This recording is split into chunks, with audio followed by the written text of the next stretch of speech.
Professor ইউনূসের ১.৫ বছরের শাসন নিয়ে অনেক সমালোচনা রয়েছে। অনেকে অনেক ধরনের সমালোচনা করেন। এই সমালোচনাগুলো কাটিয়ে উঠতে প্রফেসর ইউনূসকে হয়তো জীবদ্দশায় যে সময়টা তিনি পাবেন সেই সময়ে তার এই সমালোচনা কাটিয়ে ওঠা সম্ভব নয়। প্রফেসর ইউনূস তার ৮৫ বছর বয়সে এই গত ১.৫ বছরের আগে পর্যন্ত জীবনে যত সমালোচনা অর্জন করেননি তার চাইতে ১০০ গুণ সমালোচনা মাত্র এই ১.৫ বছরে তিনি কামিয়েছেন।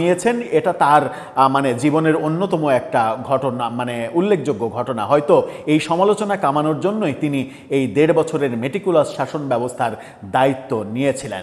প্রফেসর ইউনূসের বিরুদ্ধে বহু সমালোচনার মধ্যে এবার ভয়াবহ যে সমালোচনা সামনে এসেছে এবং প্রমাণসহ সামনে এনেছেন বাংলাদেশের প্রথিতযশা আইনজ্ঞ, আইনবিদ, আইন বিশেষজ্ঞ, সংবিধান বিশেষজ্ঞ ডক্টর শাহদ্বীন মালিক।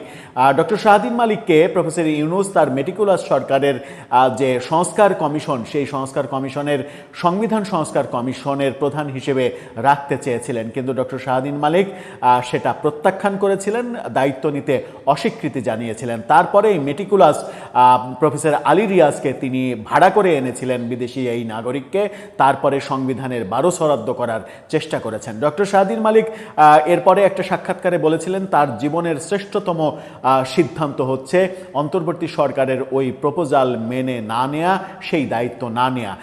তিনি পরবর্তীতে উপলব্ধি করতে পেরেছেন যে প্রফেসর ইউনূসের আন্ডারে এই কমিশনের দায়িত্ব নিলে তার সারা জীবনের অর্জন শেষ হয়ে যাবে মাত্র এই কয়দিনের দায়িত্ব পালনের জন্য। সেই শাহদ্বীন মালিক এবার প্রফেসর ইউনূসের বিরুদ্ধে রাষ্ট্রদ্রোহিতার অভিযোগ এনেছেন। প্রফেসর ইউনূস সংবিধানের স্পষ্ট লঙ্ঘন করেছেন। রাষ্ট্রদ্রোহিতা, সংবিধানের লঙ্ঘন মানেই রাষ্ট্রদ্রোহিতা, আর রাষ্ট্রদ্রোহিতার সর্বোচ্চ শাস্তি কি সেটা আমরা সবাই জানি। চলুন ডক্টর শাহদ্বীন মালিক কি বলছেন সংবিধানের মানে বাইরে গিয়ে, মানে সংবিধান না মানা, সংবিধানের ব্যত্যয় ঘটানো, মানে রাষ্ট্রীয় ক্ষেত্রে তো সংবিধান মানেনই, সেটা ভিন্ন কথা। ব্যক্তিগত ক্ষেত্রেও তিনি সংবিধান পরিপন্থী কাজ করেছেন, রাষ্ট্রদ্রোহিতা করেছেন। সেই কথাটা শাহদ্বীন মালিক কি বললেন সেটা আলোচনা করে দেখার চেষ্টা করে এই ভিডিওতে থাকবেন পলিটিক্স টিভির নিয়মিত আয়োজক। বলছিলাম প্রফেসর ইউনূসের রাষ্ট্রদ্রোহিতার কথা। তার আগে একটি মানবিক কথা বলতে চাই। ফুড ফর অল এই শিরোনামে একটি নতুন চ্যানেল, যারা অসহায়, ক্ষুধার্ত, দুস্থ মানুষের পাশে রান্না করা খাবার নিয়ে দাঁড়াতে চাইছে, তাদের এই মানবিক উদ্যোগটাকে সমর্থন করতে ডেসক্রিপশন বক্সে লিঙ্ক দেওয়া আছে চ্যানেলের, সেখানে সাবস্ক্রাইব করে অন্তত তাদেরকে অনুপ্রাণিত করবেন। চলে যাচ্ছি মূল আলোচনায়। বলছিলাম প্রফেসর ইউনূসের রাষ্ট্রদ্রোহিতার অভিযোগ। রাষ্ট্রদ্রোহিতার যে কাজ করেছেন সেই অভিযোগ করেছেন শাহদ্বীন মালিক। ডক্টর শাহদ্বীন মালিক সম্প্রতি কালের কণ্ঠের সঙ্গে যে সাক্ষাৎকার দিয়েছেন সেই সাক্ষাৎকারেরই একটি অংশ নতুন করে আলোচনায় এসেছে, যেখানে তিনি অভিযোগ করছেন প্রফেসর ইউনূস সংবিধান বিরোধী কাজ করেছেন নিজের স্বার্থ উদ্ধারের জন্য, এবং সেটা স্পষ্ট রাষ্ট্রদ্রোহিতা। আর রাষ্ট্রদ্রোহিতার শাস্তি, সর্বোচ্চ শাস্তি যে মৃত্যুদণ্ড, আমরা সবাই জানি। প্রফেসর ইউনূস তার শাসনামলে শেখ হাসিনাকে ফ্যাসিস্ট বলে, শেখ হাসিনাকে গণহত্যাকারী বলে, রাজাকারদের জন্য যে ট্রাইব্যুনাল তৈরি করা হয়েছিল সেই ট্রাইব্যুনালে বিচারের ব্যবস্থা করে শেখ হাসিনাকে যে মৃত্যুদণ্ডের রায় দিয়েছেন তার শাসনামলেই, আদালত দিয়েছে, কিন্তু জোগাড়জান্তি মানে রান্নার আয়োজনটা তো তারই করা। সেই ব্যাপারটা তিনি যখন করেছেন, শেখ হাসিনাকে তিনি যখন মানে ফাঁসির সাজা দিচ্ছেন, মানে তার শাসনামলে দেয়া হচ্ছে, তখন তার বিরুদ্ধে রাষ্ট্রদ্রোহিতার অভিযোগ, এটা কিন্তু একটা বড় ব্যাপার। শাহদ্বীন মালিক কি বলছেন এই ফটোকার্ডটা দেখলেই বুঝতে পারবেন, যেখানে বলা হচ্ছে সংবিধানের ১৪৭ ধারা অনুযায়ী কোনো ব্যক্তি সাংবিধানিক পদে থাকাকালীন অবস্থায় কোনো লাভজনক কাজে নিয়োজিত থাকতে পারবেন না। সুপ্রিম কোর্টের বিচারপতি দিনে কোর্টে কাজ করে রাতে চেম্বার করতে পারবেন না। রাষ্ট্রপতিও তার কাজ শেষে সিনেমা হলের ম্যানেজারের কাজ করতে পারবেন না। ডক্টর ইউনূস তার নিজের বা নিজের কর্তৃত্বাধীন প্রতিষ্ঠানকে আর্থিক সুযোগ সুবিধা পাইয়ে দিয়ে সংবিধানের ১৪৭ ধারার বরখেলাপ করেছেন। অর্থাৎ সংবিধানের ১৪৭ ধারা যেটা বলছে যে রাষ্ট্রের কোনো দায়িত্ব তিনি পালন করলে তার নিজের স্বার্থ সংশ্লিষ্ট কোনো কাজ করতে পারবেন না, সেটার পরিষ্কার লঙ্ঘন করেছেন প্রফেসর ইউনূস।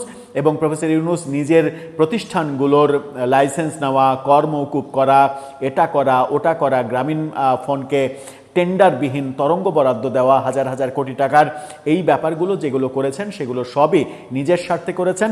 এবং প্রফেসর ইউনূস ওই সময়ে প্রধান উপদেষ্টার দায়িত্ব পালনকালে তিনি গ্রামীণ ট্রাস্ট, এই জাতীয় বিভিন্ন প্রতিষ্ঠানের দায়িত্ব ছেড়ে দিয়েছিলেন, নামমাত্র ছেড়ে দিয়েছিলেন, কিন্তু তার দায়িত্ব মানে প্রধান উপদেষ্টার দায়িত্ব শেষ করেই তিনি ওই দায়িত্বগুলো আবার শুরু করেছেন। ইউনূস সেন্টারে বসে প্রতিদিন তার ওই ব্যবসাগুলো দেখভাল করছেন, যে ব্যবসাগুলোর সুবিধা পাইয়ে দিয়েছেন তিনি ক্ষমতায় বসে থেকে। কোনোটার লাইসেন্স পাইয়ে দিয়েছেন, কোনোটার কর মওকুফ করেছেন, গ্রামীণ ব্যাংকের মালিকানা বাড়িয়ে দিয়েছেন, সরকারের কাছ থেকে কেড়ে নিয়েছেন মালিকানা। এই ব্যাপারগুলো করেছেন যেগুলো সংবিধানের 147 অনুচ্ছেদের স্পষ্ট বরখেলাপ, অর্থাৎ সংবিধান বিরোধী কাজ। আর সংবিধান বিরোধী কাজ মানেই রাষ্ট্রদ্রোহিতা, রাষ্ট্রদ্রোহিতা মানেই মৃত্যুদণ্ড। এই যে অভিযোগটা শাহদ্বীন মালিক করলেন, যদি এই অভিযোগ প্রমাণিত হয়, যদি কেউ আদালতে যান, যদি আদালত এই ব্যাপারে সঠিক তদন্ত করে ব্যাপারগুলো বোঝার চেষ্টা করেন, তাহলে কি সত্যিই এটা প্রমাণিত হবে? আর প্রমাণিত হলে এই শেষ বয়সে সারা পৃথিবীতে সুনাম কুড়ানো প্রফেসর ইউনূস বাংলাদেশের 1.5 বছরে ডিপ স্টেটের পরিকল্পনা বাস্তবায়ন করতে গিয়ে নিজের সুনামের যে মহা সর্বনাশ করে বসেছেন, সুনামের পাশাপাশি জীবন নিয়েও কি শঙ্কা তৈরি হবে যে প্রফেসর ইউনূস নিজের নিরাপত্তায় ক্ষমতায় থাকার একেবারে শেষ সময়ে 2 দিন আগে নিজেকে ভিভিআইপি মানুষ হিসেবে ঘোষণা করে দিয়ে গিয়েছিলেন।